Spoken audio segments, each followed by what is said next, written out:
Bonjour et bienvenue dans cette nouvelle vidéo où on va voir la confection d'un nouvel article. Alors il s'agit d'un turban un peu spécial, donc il se porte de manière très facile. Pour moi c'est le modèle de turban le plus facile à porter comparé à tous les modèles que j'ai déjà vus. Donc il s'agit du modèle qui est juste ici. Le patron de cet article ne sera pas fourni, alors on va le tracer ensemble. Pour la simple raison qu'il y a un petit calcul à faire en fonction d'une de vos mesures. Pour le matériel, vous aurez besoin du papier patron, d'une règle d'environ 60 cm. Une règle patchwork, sinon une équerre fera bien l'affaire. Bien sûr, un stylo ou un crayon. Moi, je vais utiliser des feutres pour que ça soit visible seulement sur la caméra. Mes ciseaux papier, mes ciseaux de tissu, des épingles et bien des pinces. Pour les tissus, vous aurez besoin d'environ 40 cm sur 10 de tissu extensible. Donc pour le tissu extensible, il doit être d'une extensibilité assez importante quand même. Et un coupon de tissu pour le turban. Donc vous aurez besoin d'environ 60 sur 100 cm maximum, donc vous pouvez même le faire avec des chutes de tissu, donc avec les derniers coupons qui vous restent après la confection d'un article. Et enfin, on aura aussi besoin d'un fil métallique. Donc ici, moi je vais utiliser un fil en inox. Il y a aussi les fils utilisés pour la confection des bijoux fantaisie. Donc ça, c'est un fil en cuivre teinté, utilisé justement pour la confection des bijoux.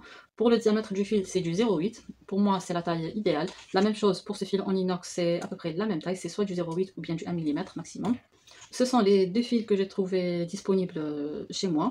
Il existe aussi des fils en aluminium en principe pour la confection des bijoux, en acier inoxydable aussi.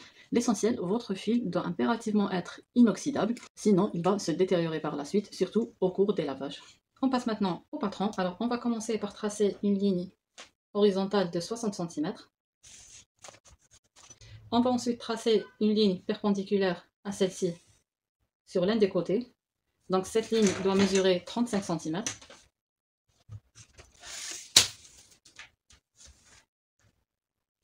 On rejoint ensuite ces deux coins.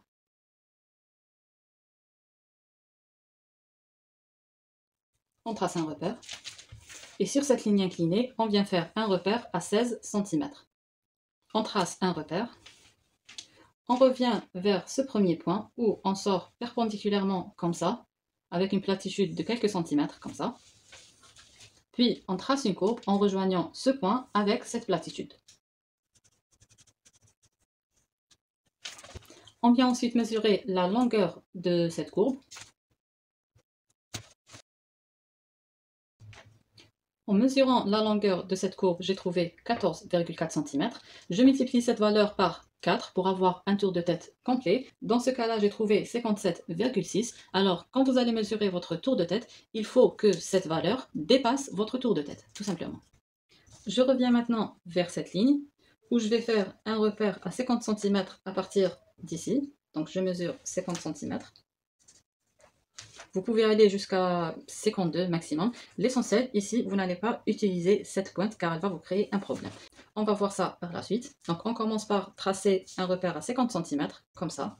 Puis, on vient vers ce point et on va tracer une courbe allant vers cette ligne inclinée. Je viens maintenant tracer un dernier repère. Donc, ce repère, il est à 30 cm à partir de ce point. Donc, vous pouvez aller jusqu'à 35 maximum. Moi, je vais utiliser ici 35. Je viens maintenant ajouter les marges de couture et les indications de mon patron. Donc, je commence par ajouter 1 cm à l'extérieur de la courbe, donc vers le haut.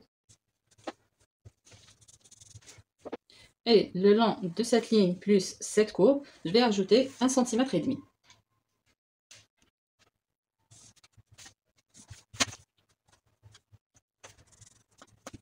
Alors, pourquoi utiliser ici 1 cm et ici 1,5 cm? Donc ici, ça sera un assemblage simple, mais le long de cette ligne avec cette courbe, ça sera un assemblage à la couture anglaise. Un autre point, le long de ces 35 cm, on va faire une fente. Donc je vais tracer cette ligne en rouge. Et je vais juste faire une fente. On va voir ça par la suite. Pour cet article, on aura deux plis tissus. Donc le premier ici et le deuxième sera là. Donc c'est pour ça que je vais faire ici une fente. J'ai mon droit fil qui est dans ce sens. Et c'est terminé pour le patron de la pièce principale. Maintenant, on va passer au patron du headband. Donc pour cela, on aura besoin de la mesure de notre tour de tête que vous devez prendre comme le schéma juste à côté. Pour mon cas, mon tour de tête, il fait 54,5 cm. Donc c'est cette mesure que je vais utiliser pour faire mon headband. Alors, on prend le tour de tête qu'on va multiplier par 0,8. On peut aller jusqu'à 0,75 ou 0,7 en fonction de l'extensibilité du tissu. J'ai testé deux tissus donc, qui ont la même extensibilité mais qui n'ont pas la même épaisseur. Alors pour le tissu qui est un peu épais, 0,08 c'était suffisant. Mais quand j'ai utilisé un tissu extensible mais qui est assez fin, j'ai dû multiplier mon tour de tête par 0,75 pour que le headband soit ajusté à mon tour de tête. Donc, vous pouvez commencer par 0,8, faire un essayage. Si ça vous va, c'est bon. Si vous trouvez que le headband est encore lâche, diminuez la longueur tout simplement. Donc, je commence par prendre mon tour de tête x 0,8 qui va me donner 43 cm,6 cm, auquel je vais ajouter 2 cm de couture. Donc, j'aurai 45,6. Donc, pour l'exemple, moi, je vais utiliser directement 45 cm. Pour la largeur du headband, vous choisissez la largeur que vous voulez et vous multipliez cette valeur par 2 plus 2 cm pour la couture. Donc pour moi, je vais faire une largeur de 3,5. Donc je vais prendre 3,5 x 2 qui donne 7 cm plus 2. Donc j'aurai 9 cm de large.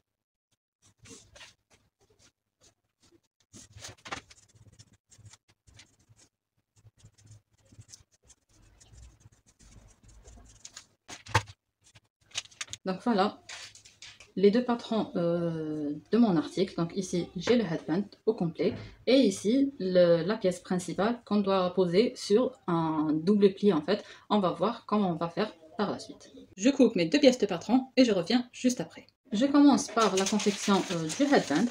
Donc je prends ma pièce de patron que je vais poser sur mon tissu. Avant ça, je vous montre juste l'extensibilité de mon tissu. Alors vous voyez qu'il est vraiment très extensible. Mais quand même, ce tissu, il a une certaine résistance quand on le tire, contrairement au deuxième tissu que j'ai utilisé, qui est assez fin et qui n'a pratiquement pas de résistance. Donc pour ce dernier, j'ai dû utiliser un facteur de 0,75 au lieu de 0,8. Je coupe maintenant ma pièce, donc mon droit fil est dans ce sens, et c'est ça le sens de largeur de mon tissu. Donc vous voyez bien que je vais utiliser juste une chute de tissu. Je coupe ma pièce. Voilà la pièce du headband. J'enlève mes épingles. Je prends maintenant ma pièce que je vais plier endroit contre endroit dans ce sens. J'aligne les bords ici et je pique à 1 cm du bord. Voilà ce que j'obtiens. Donc ici, à ce stade, vous pouvez déjà essayer votre headband pour voir s'il est lâche ou s'il tient bien, pour faire un ajustement si c'est nécessaire. Ensuite, je vais ouvrir cette couture au fer, puis plier ma pièce comme ceci, envers contre envers.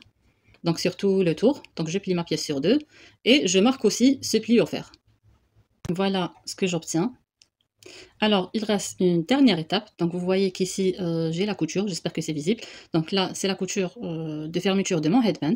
Donc je vais plier ma pièce sur cette couture, je vais repérer le côté opposé et je vais mettre... Voilà, moi je vais utiliser des épingles pour mes repères. Je vais ensuite superposer la couture avec ce repère. Donc j'aurai deux autres plis que je vais repérer avec des épingles aussi. Donc ces repères, je dois les faire du côté des bords et non pas le côté du pli.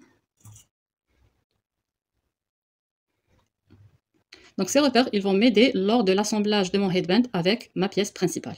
Pour la coupe de ma pièce principale, on a vu qu'on a besoin de deux plis tissus, donc le premier ici et le deuxième là. Et sur ce pli, on va faire une fente sur 35 cm. Donc je commence tout d'abord par plier mon tissu une première fois endroit contre endroit, donc de cette façon. Donc la première fois comme ça, puis la deuxième fois comme ceci.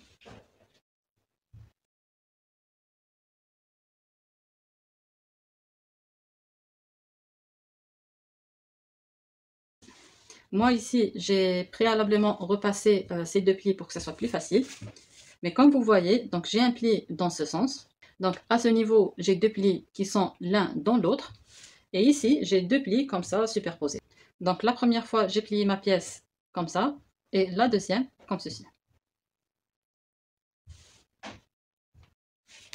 Je viens maintenant poser mon patron sur mon tissu, comme ceci. J'épingle. Je coupe maintenant ma pièce, et avant d'enlever mon patron, je vais repérer ce cran qui est à 35 cm à partir de ce point sur mes deux épaisseurs ici. J'enlève maintenant mes épingles. Avant d'ouvrir la pièce, je viens sur ce double pli et je fais un cran. Donc ceci va me permettre de faciliter le montage avec mon headband. Repasser la pièce pour marquer ces deux plis. Puis on va ouvrir la pièce pour la voir en entier. Et on va faire nos fentes de ce coin jusqu'au repère qu'on a reporté ici. La même chose de l'autre côté.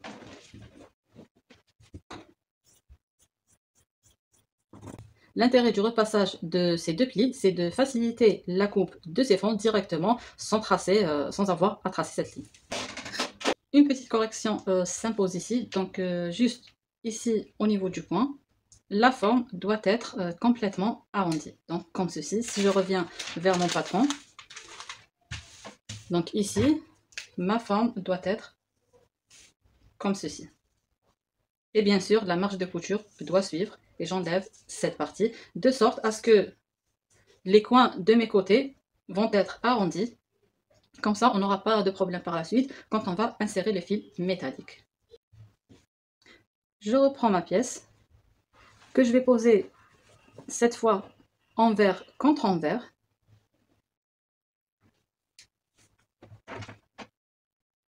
Donc comme ceci. Et je vais piquer à 0,5 cm du bord en commençant ici, donc tout le long de cette ligne, en suivant cet arrondi et tout le long de ma fente, en terminant la couture en allant vers le zéro, en arrivant à la fin de la fente. La même chose de l'autre côté. Alors je vais faire sur les deux côtés et je vais vous montrer comment doit être le résultat. Alors ici j'ai cousu ma pièce envers contre envers, donc j'ai eu les manches de couture vers l'extérieur, donc j'ai cousu à partir de ma courbe, comme ceci, jusqu'à la fin, plutôt jusqu'au début de ma fente ici. Et là, voilà comment se termine la couture. J'espère que c'est assez visible. Donc ici, j'ai mes 0,5, mais là, en arrivant au début de la fente ici, donc la fente se termine là. Je l'ai dépassé d'environ 1 cm et j'ai fait mon point d'arrêt directement sur le pli tissu.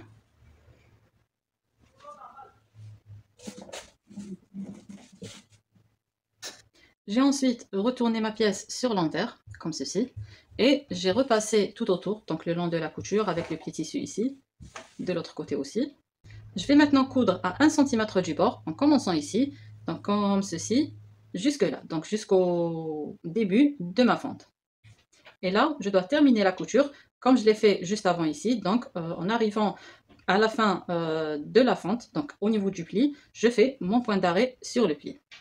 Voilà, j'ai cousu à 1 cm. Alors, juste une petite précision, ici au niveau de l'arrondi, essayez au maximum de respecter vos 1 cm. Et donc en évitant de faire une coupe comme ceci par exemple, et laisser un grand vide ici. Et à la fin, vous voyez, c'est comme ça. Je retourne maintenant ma pièce, je repasse et je reviens. Alors ici, j'ai mis ma pièce sur l'endroit, j'ai repassé pour marquer les coutures et je vais retourner à nouveau ma pièce sur l'envers. Vous allez voir pourquoi. Déjà ici, avant de retourner la pièce, vous voyez que les coins sont quand même assez pointus par rapport à la courbe que j'ai fait initialement qui était bien ronde. La même chose de l'autre côté, vous voyez.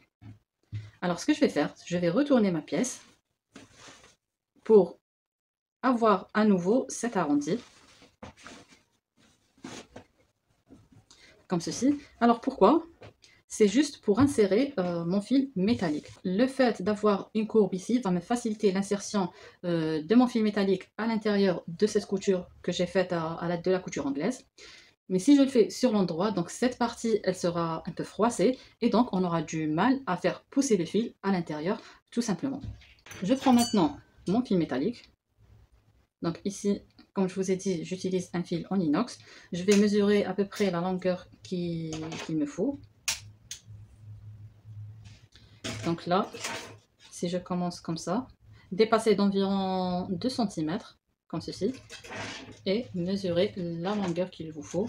Vous pouvez bien sûr le faire au mètre ruban et couper ensuite la longueur nécessaire directement. D'ailleurs, je pense que c'est plus facile. Donc voilà. Donc là, c'est environ 85 cm. Je coupe. Donc voilà mon fer. Donc ici, vous voyez bien que les pointes de mon fil sont pointues et risquent de percer le tissu. Alors, ce que vous pouvez faire, donc c'est plier, c'est prendre cette pointe que vous allez plier sur environ 0,5 cm, comme ceci, et faire ceci au moins environ 2 fois, ou plutôt 3 fois, car cette pointe, elle doit être vers le bas et non pas vers le haut. Comme ça, il n'y a aucun risque que cette pointe accroche au tissu quand vous allez l'insérer à l'intérieur de la coulisse.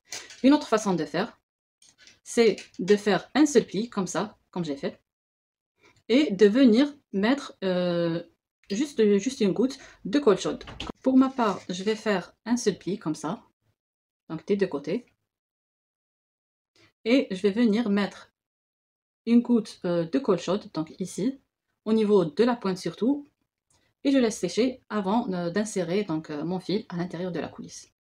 Donc là, j'ai mis une goutte de colle chaude sur ma pointe. Voilà. Donc comme ça, j'aurai pas de problème et cette pointe ne risque pas de percer mon tissu. Je viens ensuite vers ma pièce qui est posée sur l'envers. Je prends l'une des extrémités de mon fil et je commence à insérer le fil à l'intérieur de la coulisse. Donc en arrivant ici, vous allez commencer à avoir un peu de résistance. Donc là, vous devez aider votre fil à tourner.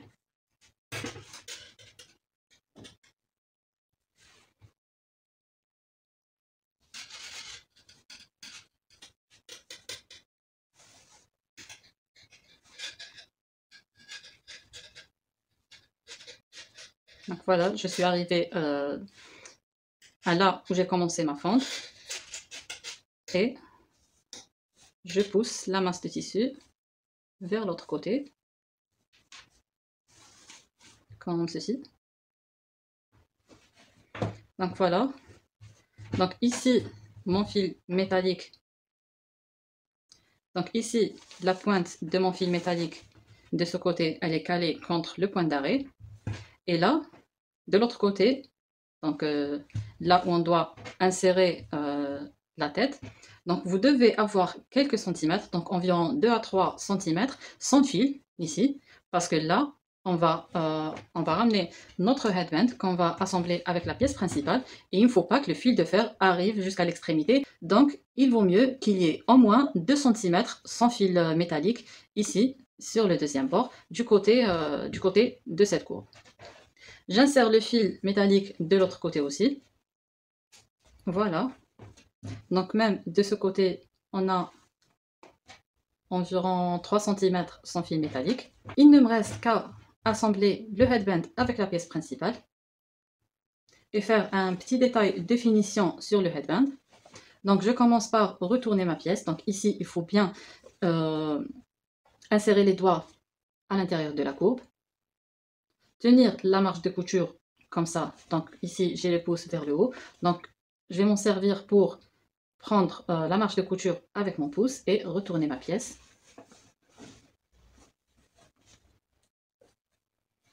Donc de cette façon, je tiens toujours la marge de couture avec mon doigt et je tire comme ça et j'ajuste la forme de ma pointe. Donc voilà. Donc de cette façon, j'ai tourné ma pièce avec le fil très facilement. Donc si vous le faites juste comme ça, sans tenir la marge de couture, vous allez avoir de la difficulté à bien former la forme ici. Donc je fais la même chose de l'autre côté. Donc j'insère ma main à l'intérieur, donc ici j'ai la forme de ma main. J'ai mon pouce ici, je prends la marge de couture que je prends avec mon pouce et je retourne. Donc voilà, je la tiens toujours, je ne lâche pas. Puis une fois arrivée ici, je la prends avec l'autre main et je tire.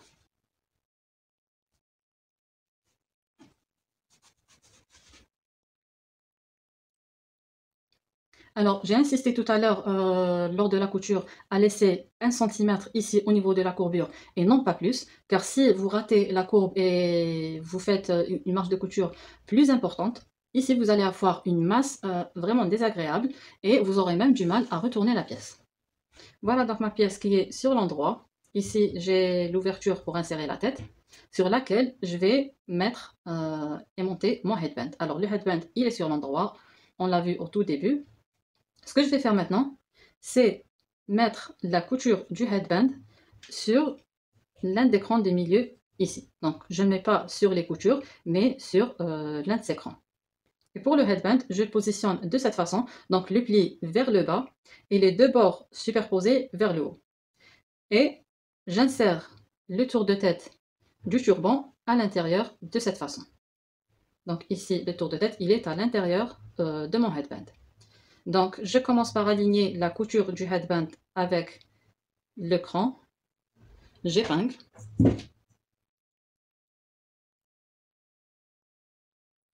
Puis je vais vers l'épingle ici, que je vais aligner avec l'une des coutures de côté de mon turban. Et j'épingle. Je continue de tourner. J'aligne l'épingle ici avec le cran.